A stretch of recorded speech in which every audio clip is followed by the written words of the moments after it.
Obrigado ao Deus triuno e à Virgem Senhora da Penha, a Francisco pobrezinho de Assis, por nos terem feito irmãos. Agradecemos aos frades franceses, sem esquecer os freis italianos, que lá naqueles distantes anos fecundaram este chão.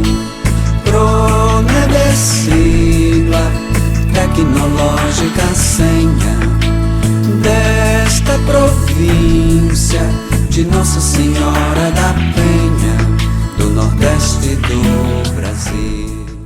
Que uma província na realidade, um grupo de freis capuchinhos, em nosso caso, que conseguiu plena maturidade jurídica e também religiosa. A nossa ordem, ela é dividida em províncias. Em outras palavras, são circunscrições jurídicas abrangendo um determinado território, e cada província, no caso, é governada ou, digamos assim, ministrada ou administrada ou servida por um confrade chamado provincial. E ele é, normalmente, nos tempos atuais, assistido por 4 conselheiros, cada um responsável por um determinado setor da província, em determinada área, ou parte, como se diz. É claro, não é? Que para existir uma província, são necessários determinados números de CADs, são necessárias também casas de formação para justamente o acompanhamento e o desenvolvimento dos jovens que buscam a nossa vida religiosa capuchinha. É necessário também que a província tenha a sua autonomia financeira, etc. Não é? Então, mais ou menos, a província é constituída dessa maneira. Cobre turbúrio este coro de Manclara, tábuas estalas que o tempo já vapor, pedras tão frias assim souberam qual o valor da oração das irmãs que São Francisco chamou.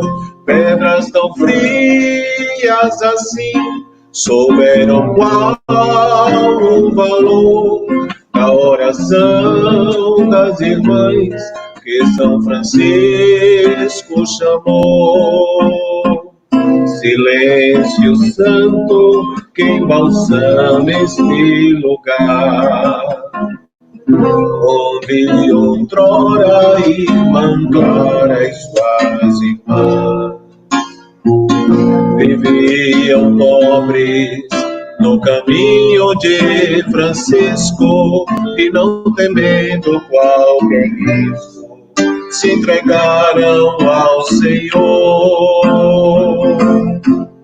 Ermida São Damião,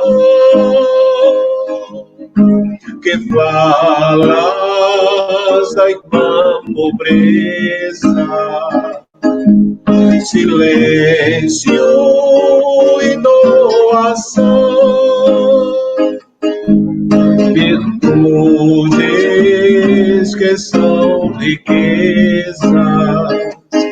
Irmã Clara, irmão Francisco, tu és indal sinal. Irmã Clara, irmão Francisco,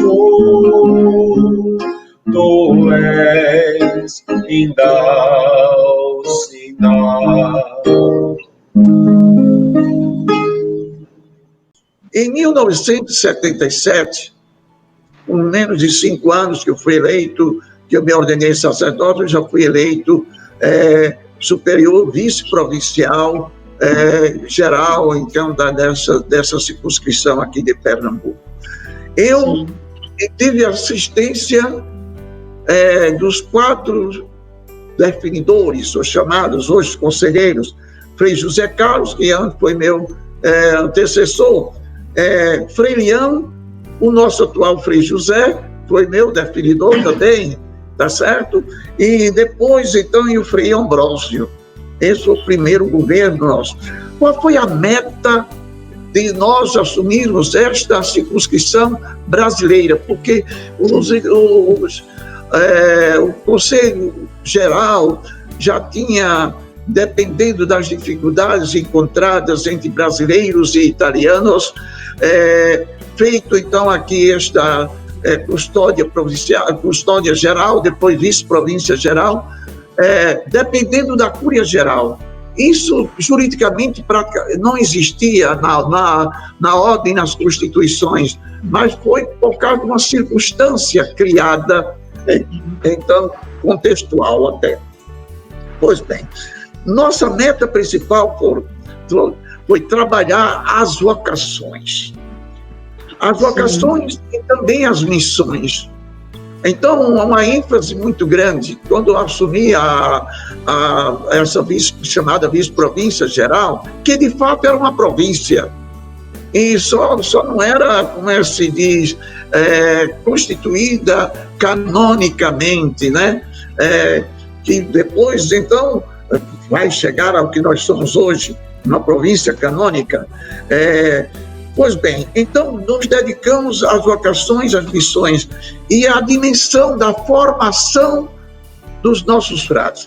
Quando assumi aqui, todos os formandos estavam fora da província. Como eu já vinha também da formação da província do Ceará, Piauí, depois da Bahia, onde eu terminei meu curso de teologia. Depois, então, nós abrimos o noviciado em Natal.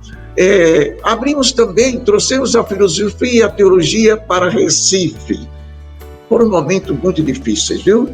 Muito difíceis. Agora, íamos colocar aqui no Pina. Foi quando o Conselho Geral, então, que nos ajudou muito na época, então, através de definidor geral, Frei Clóvis Frei, né? Que foi eleito bispo também, faleceu o ano passado, me parece, o ano passado. E também o Frei José Carlos Correia Cardoso, José Carlos Pedroso, né?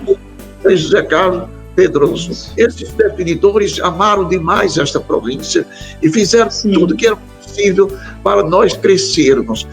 Ora, quando eu assumi a província, nós éramos 8 frades, contando comigo, só a província, não é? Então, e trabalhamos isso aí, trouxemos todos os frades, abrimos o postulantado em Maceió. Depois eu também fui formador do postulantado em Maceió. Mas também fui mestre novício em Natal. Mas isso foi toda uma caminhada, né? Quando trouxemos os frades, isso é muito importante, para os frades novos que estão nos ouvindo e para as pessoas. Quando trouxemos os formandos, noviços para a província, é claro que aqui houve um euforismo, uma euforia dos frades brasileiros, né? Por que uma euforia? Justamente porque como a galinha gosta de ter os seus pintinhos debaixo da asa, nós gostamos de ter todos os formandos debaixo da asa da província. E foi isso, então, que acontecera, né? Então, mas também houve um momento, não somente de euforia, houve também um momento de muita dificuldade. De 2 dificuldades nós tínhamos, que eu enfrentei seriamente. A dificuldade de termos formadores. Nós éramos poucos frades, entende? De termos formadores. E fomos improvisando sob a orientação do Espírito Santo, claro que sim. Depois, então, as dificuldades foram surgindo, né? Mas uma outra dificuldade grande foi a dificuldade financeira. Basta dizer que eu, como provincial, vice-provincial, geral, pregava muitas missões, pregava muitos retiros para religiosos, religiosas, e recebia, vamos dizer, as ajudas para sustentar as casas de formação desta província. Bom, a coisa foi caminhando, né? Também dediquei muitas missões, preguei muitas missões, acompanhei Frei Damião em algumas missões. Eu estava, naquela época, estudando franciscanismo, fazendo o chamado CEPEFAL, Centro de Estudos Franciscanos para a América Latina, na belíssima cidade de Petrópolis, Rio de Janeiro, fazendo aí o diretor do Instituto Frei Edgar Oculho.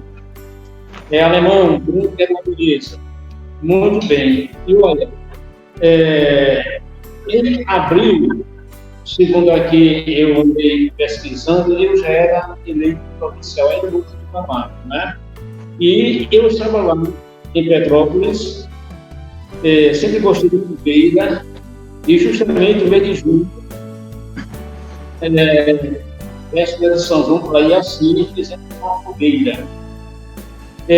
Começamos lá a brincar com algumas religiosas e padres também lá na sala de recreio, e o Frei Edgar vai e manda parar a brincadeira.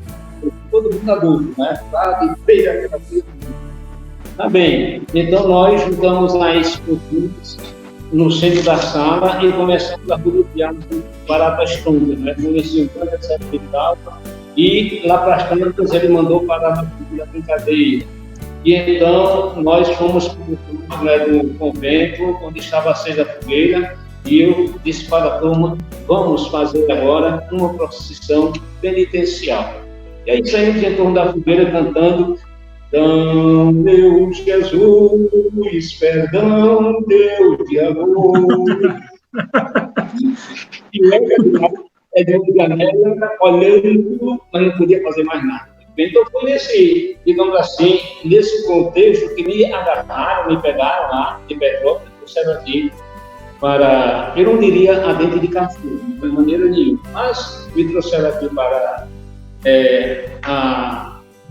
a nossa região e aconteceu a eleição do Pérez, foi uma coisa belíssima, com a presença do Geraldo, Eduardo Carrapes, Zé Carlos Pedroso, detenedor Geraldo, a presença dos ministros também, do Zacarias lá de Cajazeira, Sim. o Dom Costa, E Dom Helder Câmara.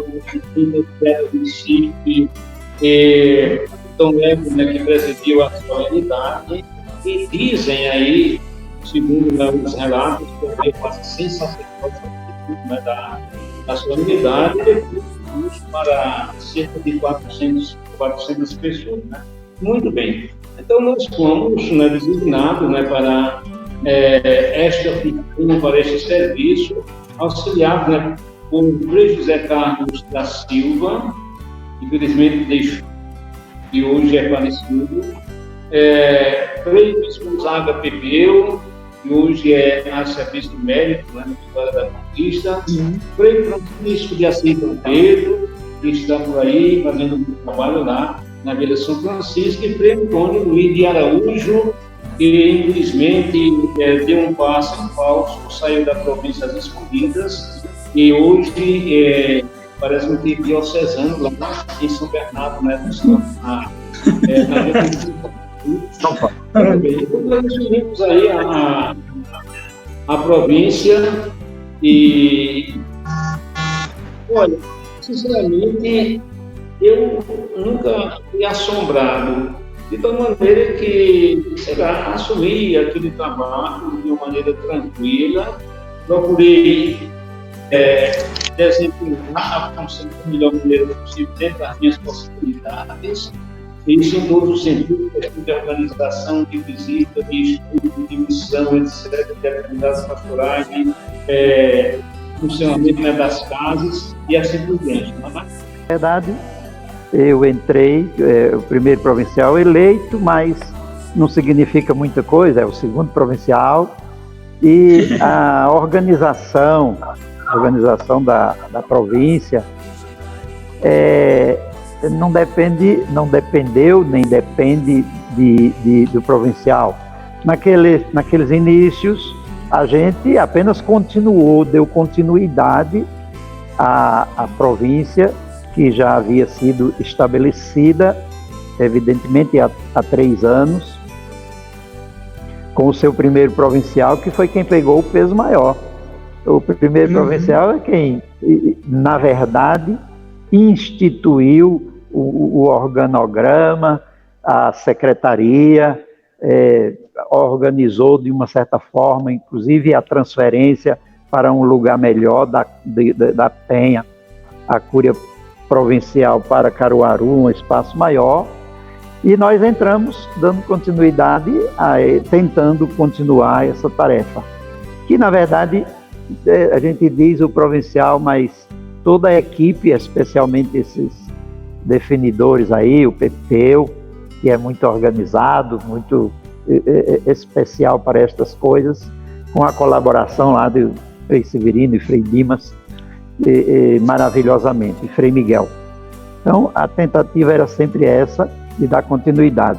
Naqueles inícios, a gente, como dizia o Frei Severino na última live, né, era muita dificuldade, passou por muita dificuldade, tinha carência de quase tudo, por causa de formação, por causa da estrutura mesmo, e temos que reconhecer que José Carlos Pedroso foi a alma da nossa província como estrutura. Ele nos ensinou quase tudo e a gente tentou seguir. Agora, eu gostaria, vice Renato, de dizer uma coisa na fala de Frei José. É muito mais fácil a gente falar do governo, do provincial, do outro, do que do da gente. Quem deve falar da gente é o outro. 2 coisas eu não ouvi, eu não percebi. Se Frei José falou, eu não percebi, mas foi 2 coisas importantíssimas, né, naquela fala toda das dificuldades, de estabelecer, de iniciar uma estrutura toda. Mas o mais, nós tínhamos também um grande convento que sempre foi favorável financeiramente, que nos ajudava na província toda, que era o convento de Maceió.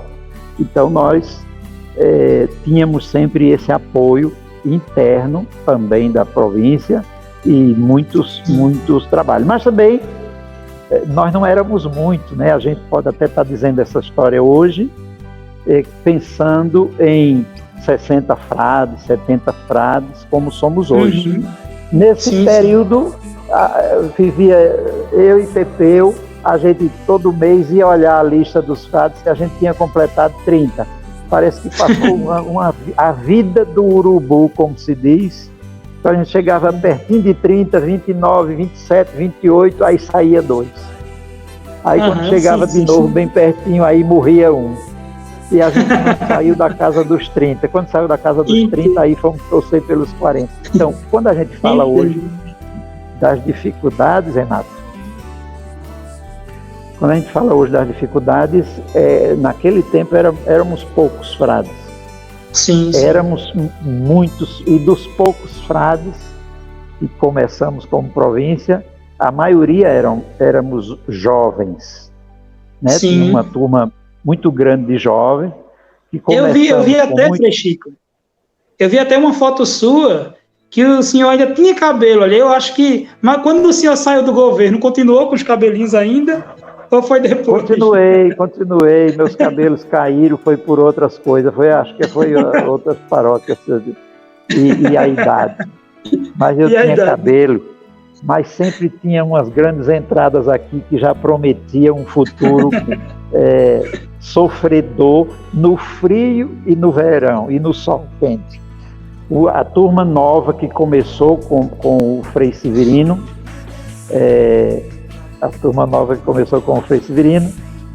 veio com gosto de gás. A turma nova era Frei Miguel, foi o primeiro que veio para assumir com gosto de gás, assumir o postulantado. Frei Miguel voltou do estudantado e assumiu em Caruaru o postulantado, Depois veio Paulo Amâncio, depois já existia por aqui o Frei Lopes, que tinha ficado pela banda da Bahia.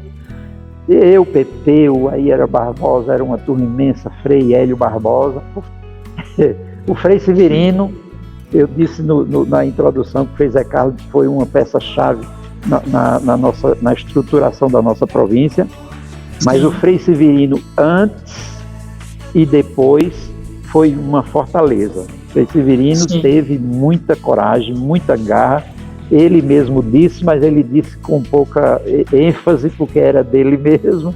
Mas é assim, o Frei Severino antes, quando eu cheguei em Maceió, ingressando na ordem, Pepeu já estava lá, Barbosa, etc. E Frei Severino era jovem, frade, ele acho que se ordenou em 72, não sei, parece que em 72, e assumiu logo o seminário em Maceió. Eu cheguei, ele tinha um zelo, feito aquela galinha mesmo, que ele mesmo disse, aquela galinha choca que abre as asas e bota tudo debaixo, e realmente era até exagerado em certos momentos, mas ele, assim como botava os pintinhos debaixo das asas e ajeitava, ele tinha um interesse por tudo, na administração, que a província crescesse, de fazer um nome da província perante a ordem no mundo. Sim. Uma outra coisa importante que eu gostaria de destacar, eu não sei se não seria melhor deixar para outra conversa, mas assim, já vou emendar.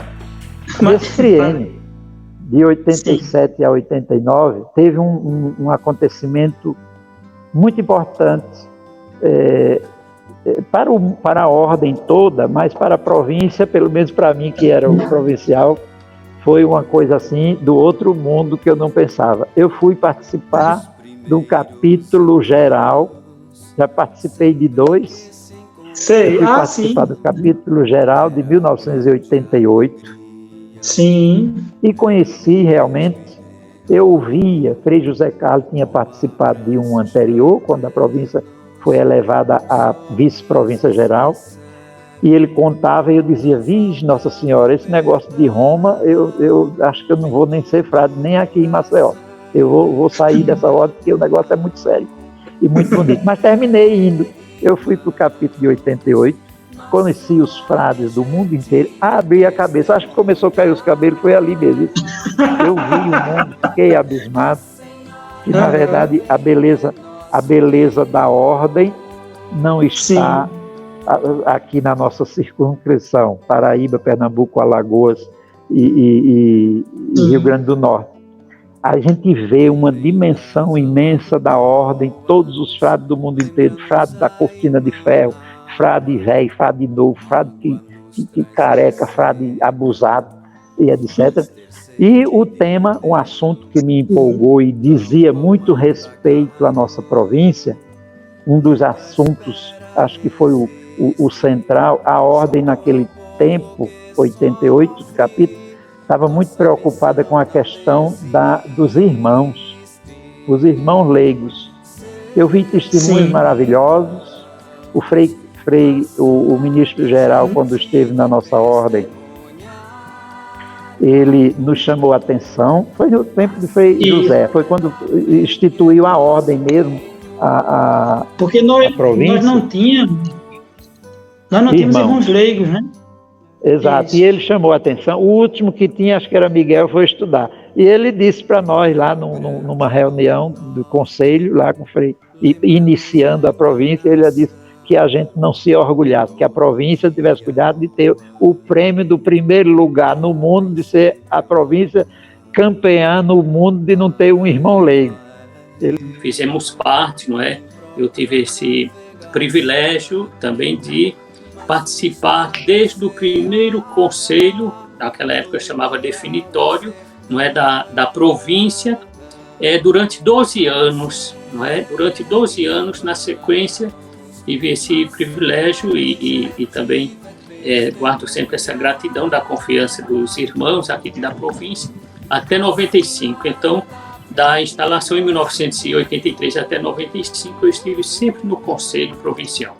Ou como vigário provincial, eu ainda fui vigário provincial no primeiro conselho, não é, da ordem com o Frei José Soares, no último ano do seu triênio, que era Frei José Carlos. Ele foi para Roma para estudar, e eu fui nomeado vigário provincial, não é? Portanto, ainda no primeiro triênio de Frei José, ou no primeiro triênio da nova província.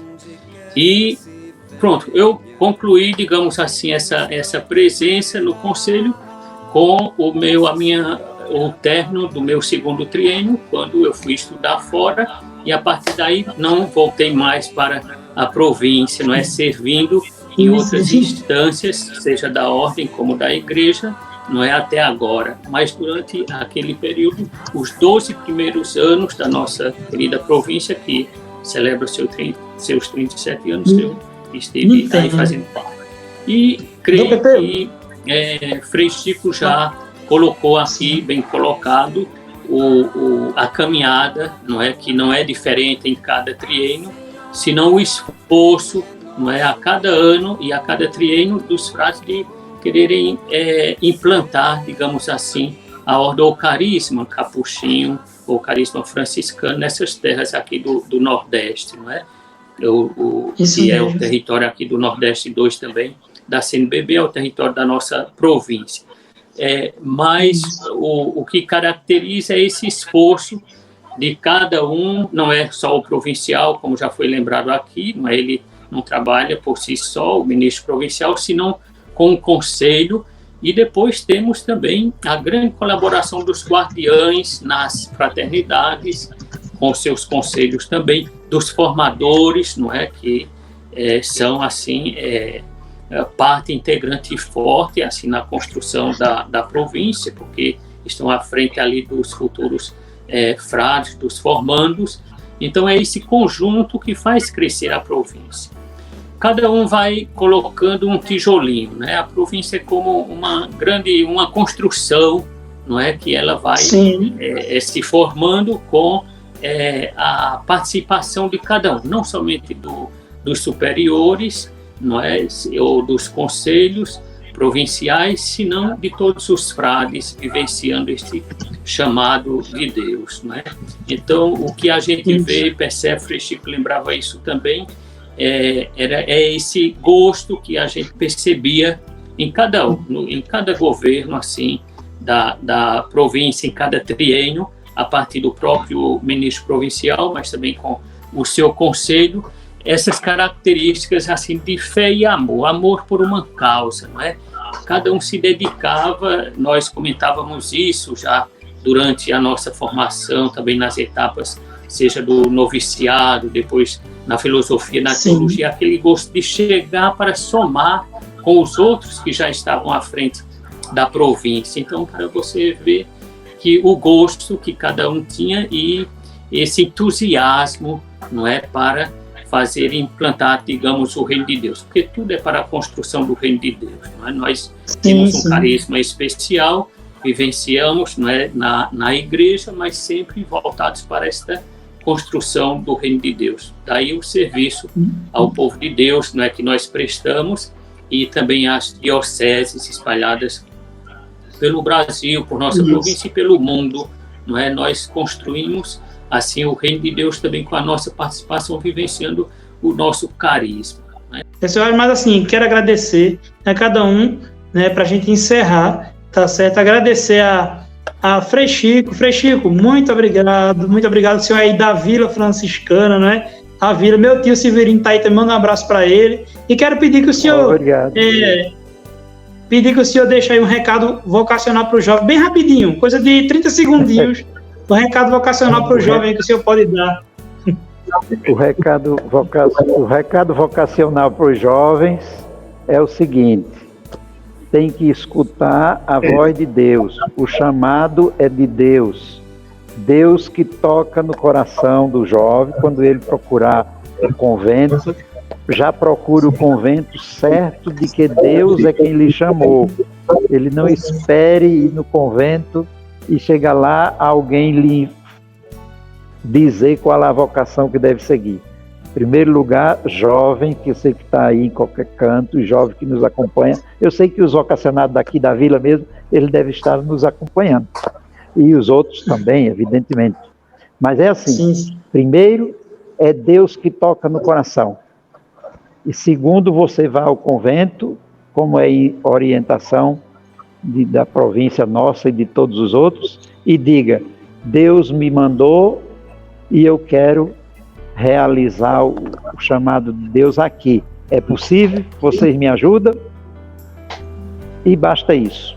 E por fim, quero agradecer a participação, a você, Renato, a todo mundo que está aí, ao Frei José, grande baluarte, foi um prazer. A Dom Pepeu, que está me devendo aí um jantar com um vinho gostoso, com licor de avelã, e etc. e tal. Então, a todos que nos acompanham, essa live, que estão em casa através da rede social, ao Hipólito, ao grande Frei Aquiles, filho de Dona Arlete, e ao violeiro ali, o tocador. Então, um grande abraço a todos. Muito obrigado. Muito obrigado, Frei Chico. Valeu mesmo pela sua alegria aí, né? Seu modo de falar nos alegra muito. Muito obrigado.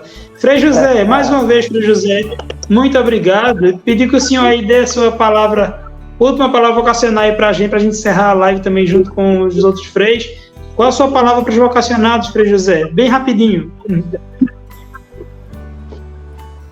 Jovem vocacionado, se você sentir o chamado de Deus, o convite de Jesus, proponha-se como o primeiro fundamento da sua vocação sólida, proponha-se a viver intensamente, generosamente, responsavelmente o seu compromisso batismal, sobretudo vivendo a sua vida de oração, a sua vida sacramental, da melhor maneira possível, a sua familiaridade com a palavra de Deus, a pureza de coração, de corpo e de alma. Temos aí a base, o alicerce, o fundamento para tudo e qualquer coisa que acontecer posteriormente na vida sacerdotal, na vida religiosa, ou se for o caso, na vida leiga também. Mas viva, ou procure viver intensamente, responsavelmente, seriamente, generosamente o seu compromisso batismal, que é um apelo constante de Deus a uma vida de santidade. Amém. Amém. Muito obrigado, Frei José, mais uma vez. Deus lhe abençoe aí, viu? Muito obrigado mesmo. E Dom Pepeu, uma boa noite para o senhor. Muito obrigado pela sua presença aqui. Foi uma honra estar com vocês, com esse trio de ferro. Né? Agradecer muito e pedir, Dom Pepeu, também que o senhor dê uma palavra aos jovens, né? Aos jovens vocacionados e aos jovens também que querem aí experimentar da nossa vida. Então, antes de tudo, a minha alegria de ter participado desse momento histórico, digamos, na celebração dos 37 anos da criação e instalação da nossa querida província do Nordeste do Brasil, e parabenizar a vocês, não é, queridos confrades, que promoveram esta live, este encontro, não é, e especialmente a vocês aqui presentes no visual, Frei Renato, Frei Aquiles, Frei Alexandre, Frei Hipólito, e também a nossa alegria de ter participado juntamente com o Frei José, meu grande formador, não é, e Frei Chico, este companheiro também de caminhada, este colega, não é, de longa vida, não é, este grande confrade. Então, a nossa alegria e nossos parabéns a todos vocês. E aos jovens, eu diria que sejam perseverantes e continuem sonhando. E como dizia o Papa Francisco, sonhem alto, não é? Sonhem grande. Sigla tecnológica senha desta província de Nossa Senhora da Penha, do Nordeste do Brasil. A semente que plantaram logo germinou e cresceu, suas raízes penetraram o solo do Nordeste do Brasil, Pernambuco e também Alagoas. Alagoas, Paraíba, Rio Grande do Norte. Foi o chão que nos coube por sorte cultivar e ver florir.